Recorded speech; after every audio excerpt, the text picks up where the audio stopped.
Hi, um, welcome back to my channel. This is definitely not a video I ever thought I'd have to make, and I'm risking a lot by actually talking about it, or at least I feel like I'm risking a lot. But I was abused while being part of a women's abuse support group. I'm going to keep all the names and stuff to myself because there are a lot of sensitive people that are involved in this organization and are getting help from this organization right now. So I don't want to harm those people, but I was abused by this organization. So trigger warning, this video does contain talk about gaslighting and abuse of power in an NGO. So yeah.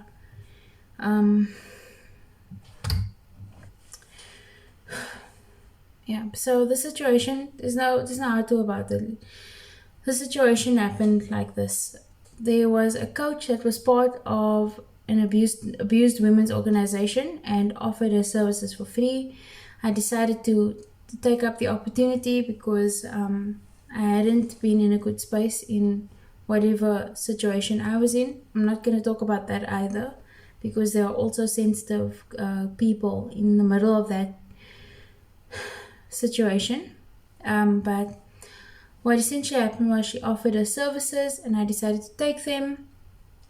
And because I thought this is going to help me. I went from being in a situation where I was completely isolated to suddenly being in a group full of women that had similar stories to what I was facing with a particular person, to going to having counseling and life coaching, and basically everything was good. This coach offered his services for free, and I thought this is great. Counselors that I worked with in the past weren't helpful to me, so this is a good opportunity. And she started coaching me. One of the first few exercises she did with me was like a life wheel to take a look at how balanced my life was, and I thought this is great. And then she did another exercise with me called the Johari window. I will link what it is in the description, but essentially what she requested from me was to get 5 positive things and 5 things that I could work on from 5 people in my circle, my immediate circle. The problem was, due to the abusive situation that I was in, I was isolated. The only 5 people that were around me were people that had abused me in the past before, and I didn't feel comfortable doing the task, but she kind of put that pressure on me, which I now see as a severe warning sign, and said, no, just do the task. And so essentially I did the task. And I asked these people things, and it created a lot of anxiety in me. And eventually I overcame that, and then she had all this information, and then she started tabulating them, and tabulating, yeah. And so she had this information, and we were going to go through it in a session.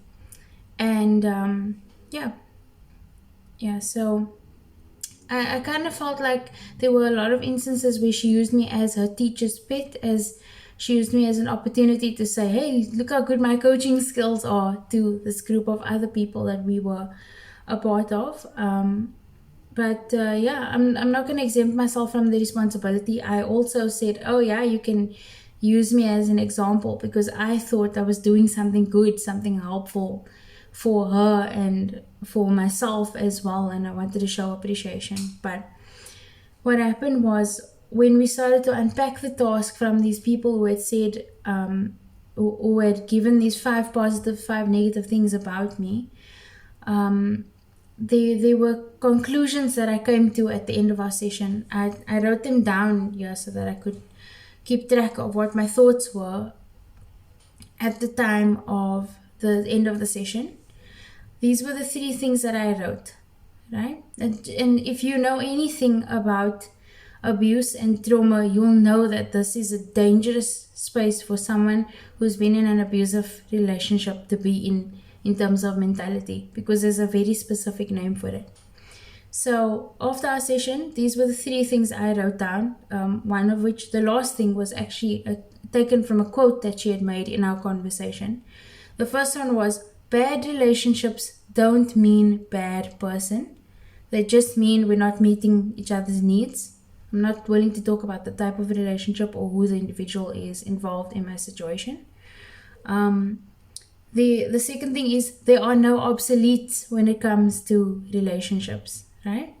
And the third thing is the person who is being abusive towards me, right, is just expressing themselves. They're not being oppressive towards me, right? And if you kind of see where this is going, Very Well Mind describes what is known as gaslighting. As gaslighting is a technique that undermines a person's perception of reality. When someone is gaslighting you, you may second guess yourself, your memories, your perceptions, and after communicating with a person gaslighting you, you may be left feeling dazed and wondering if there's something wrong with you. Gaslighting can confuse you and cause you to question your own judgment and overall mental health. So after that particular session, I felt like I was crazy. I was spiraling. I messaged her. I said, I'm spiraling. I don't know what to do. I'm feeling like I'm crazy. Like I'm being abusive to the person that's being abusive to me. Have I just invented everything? And because she'd started a coaching group, a new coaching group at that particular moment, she was like, oh no, I can't really comment on your situation because you're not exactly telling me where you are in that point, but just respond to the questions in my coaching group. And like I said, I felt like she was using me as like her teacher's pet kind of moment there going on. And I felt that she didn't really care about my needs. I did ask her to give me some space, and I said I would get back to her when I was ready. Then in the shared group, the support group that we were in, a question was asked about relating to the abuse that all the other people in this group were facing. And I answered the question, and then when she responded to me, I felt very targeted. I felt like she was targeting me, and she was saying things that was alluding to, you need to take your responsibility for your actions in your own abuse, and you need to take responsibility for triggering your abuser. So I reached out to her privately, and I said, that's not cool. I think this is not conversations we should have in public. And I also said to her that I felt that at the time she had gaslighted me in our session, and that was why I hadn't reached out to her, and I just needed some space to wrap my head around what was going on and why I was feeling that way.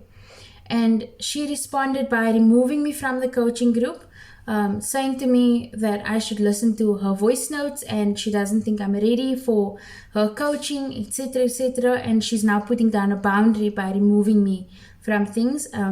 She also said things like, oh, well, blessings or love and light and those kind of stuff. And like, okay, well, I'm just going to gaslight you and then like let it go, but enjoy your life kind of thing going on.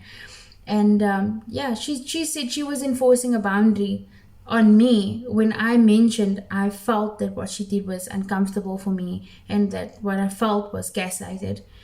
And she proceeded to ostracize me in the groups that we were a part of. She never responded to anything that I said.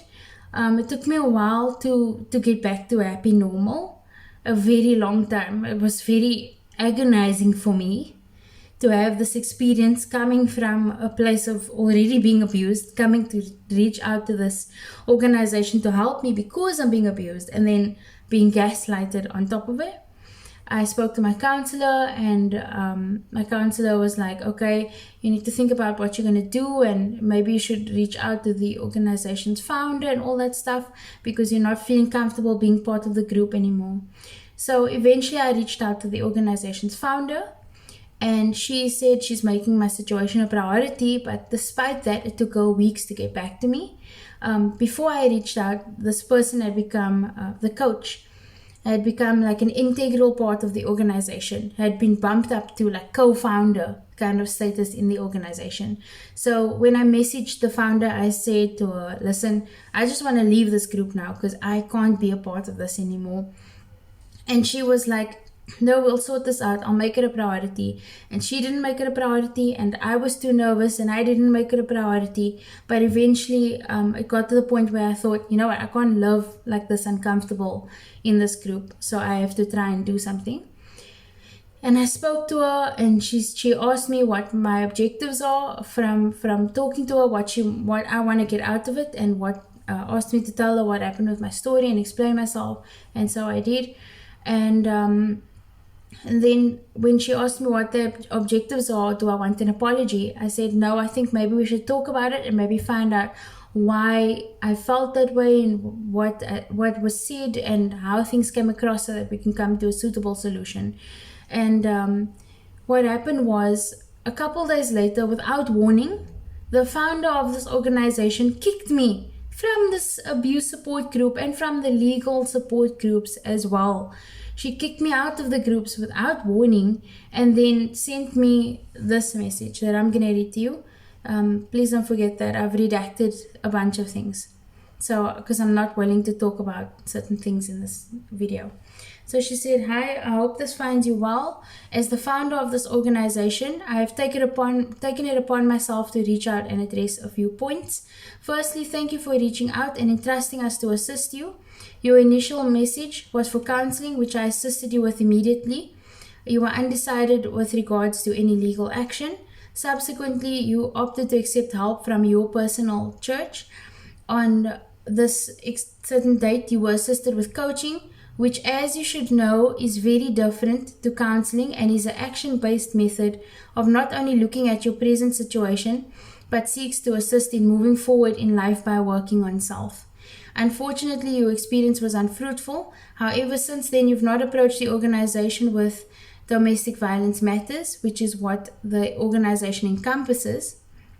As much as I appreciate the content you've shared in the support group, there are a few questions as to what kind of role you've chosen to play within the organization and whether or not you're here for support or only to support others, right? By joining various other support groups, you've opted to equally post the same content from your channel, and I have since then made that you focus as opposed to reaching out for help. In addition, your participation has only been to accept prayer requests for victims. Please understand that the victims we have... Okay, I'm not going to read this part. Yeah, she said, in response to one of the questions you asked in the legal group, you mentioned it wasn't for you personally. You were just thinking. At the time when I posted a message in the legal group, I was thinking it might be useful to me in the future, if not useful to me at that moment. And I didn't want to lie, so that was what I said. Yes, I had been posting my videos to these support groups because my videos were abuse related, and I thought that they would maybe start a conversation. I do accept that maybe it was inappropriate, but never once had she messaged me to say that this was inappropriate. She didn't want me to talk about that, or she didn't want me to offer prayer requests. She'd never reached out to me at all to say that she was bothered by anything I was doing. So just completely ghosted me out of like nowhere after I reached out for help. Right? She says the groups have not been formed as a resource for content creation or knowledge, nor will I accept questions posed to legal volunteers that don't pertain to current legal matters. And this goes for every person that we take into our organization.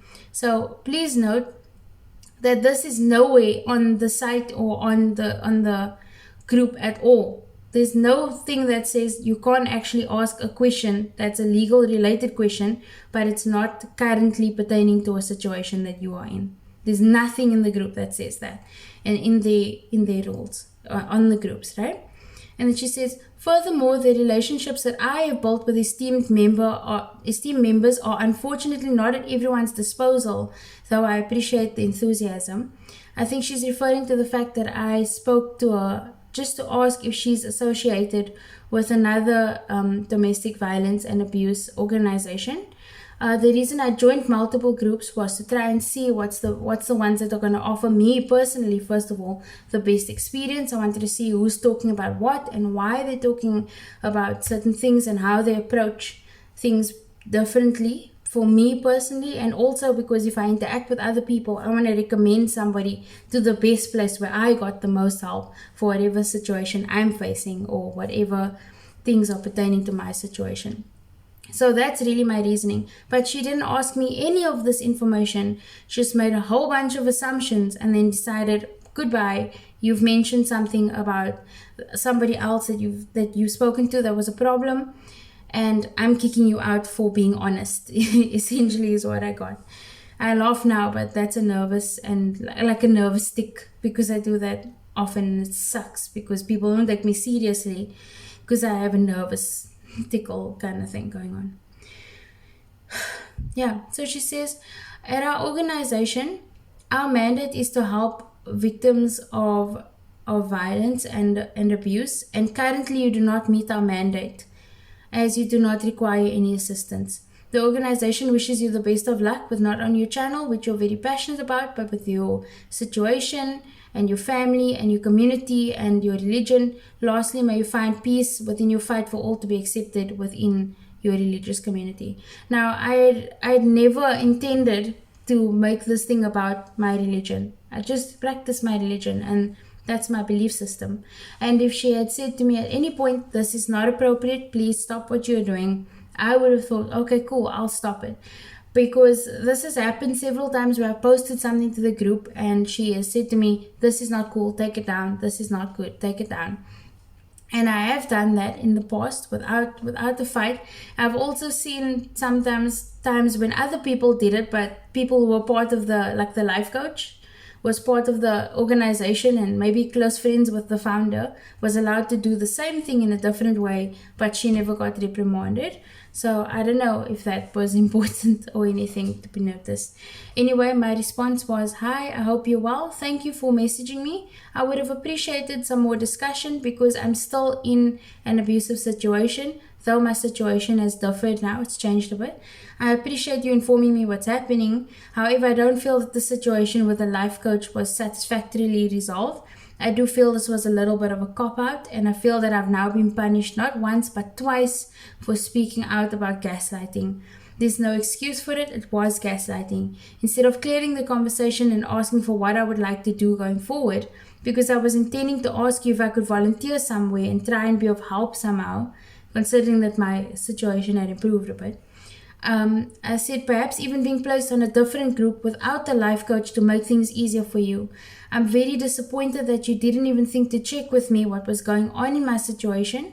You just removed me. I could still be going through severe abuse, but you didn't even clarify if that was the situation or if I needed further help. You just kicked me from the group. Anyway, thank you for help and best wishes going forward. So all of this led me to thinking, victims, I urge you so much, just beware, because sometimes you may think you are getting help, but there are people that are part of recovery and assistance organizations who are essentially wolves in sheep's clothing. So just please beware. You are already in a vulnerable situation. You don't need things to go worse for you, right? Don't trust anyone that says they're trustworthy. Let them prove it. Give them some time to prove it. Don't rush into taking and accepting help from people that don't actually deserve your time. Also, ask for organizational policies on their governance. Ask them how they are run, what's their procedures, what do they do in case someone's breaking the rules as a volunteer, what do they do if a victim is breaking the rules or someone in their group, how they approach those things, right? Also, ask for budgetary transparency because sometimes they could be abusing finances and monetary gifts that they're receiving. Also, I know I'm very biased right now, but I would advise you to never get help from a life coach. Never. Because they are not regulated by any type of regulatory body. They're not regulated at all. And that means that they don't have a code of ethics, right? Your counselors all have to be bound to a certain medical board, which means they have a code of ethics that they are allowed to do some things and they're not allowed to do other things. Like this coach that I had would sometimes bring her own personal relationship that she would talk about in my sessions. And sometimes she would talk about other people's and my own issues in the group in public without my permission. Or would like to provoke like a public fight. I don't know what her motives are. I can't argue what her motives were. But that's what happened to me. Yeah, and what I would say is they actually don't have to have a qualification to become a life coach. It's not regulated. The industry is not regulated at all, not even remotely. So you are in so much danger if you accept the services of a life coach. And they could also be overcharging you for a service that essentially they might have got a certificate of the internet for. You know what I'm saying? So they can be very dangerous people because you also don't know what type of person you're going to get as a life coach. Then only use a life coach once you are certain you're mentally and emotionally stable and that you are able to put down boundaries and tell the coach what you are willing to and not willing to accept. I wasn't in that state when I reached out to this organization. I never knew what was going to happen to me. It completely blindsided me that I would need to have these kind of boundaries in a place where I was already vulnerable. And if you're gonna join any organization, ask the organization founder, ask the counselors, ask the volunteers for their credentials. Who are you? Where do you come from? Why are you here? What are you offering? What happens if I need to report you? What happens if you're violating my personal rights as well? Yeah, and if you are feeling uncomfortable in any way, put a stop to it. You don't have to face the things that this person is trying to make you do. It's abuse. It doesn't matter how they feel about it, how they justify it, whether or not there's a difference between life coaching and counseling. I don't care. Abuse is abuse. I'm putting my foot down here. And to be honest with you, I'm kind of grateful that I left the organization in a sense. Because abuse is abuse. I was abused by a life coach in a abuse support organization. This is what happened to me because nothing is regulating what these people do. This is so dangerous, and I'm warning you because I don't want you to go through the same thing. God, it would caused me so much anguish. For weeks, I felt uncomfortable. I wasn't able to be part of the groups or the discussions. I couldn't get any help. I couldn't reach out because I was so intimidated by this person, and because this person is like an internet or local celebrity here in South Africa. I'm intimidated by posting this because I feel like there could be retaliation for me just speaking out about my experience. So I think I'm gonna end here.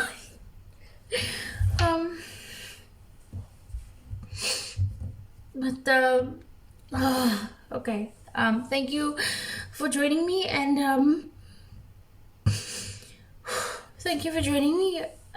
Just don't let what happened to me happen to you. So whatever you do, I want to give us a mini applause right now. Actually, a big applause, because what we do as victims of abuse is so brave. It takes a lot to speak out, to speak up.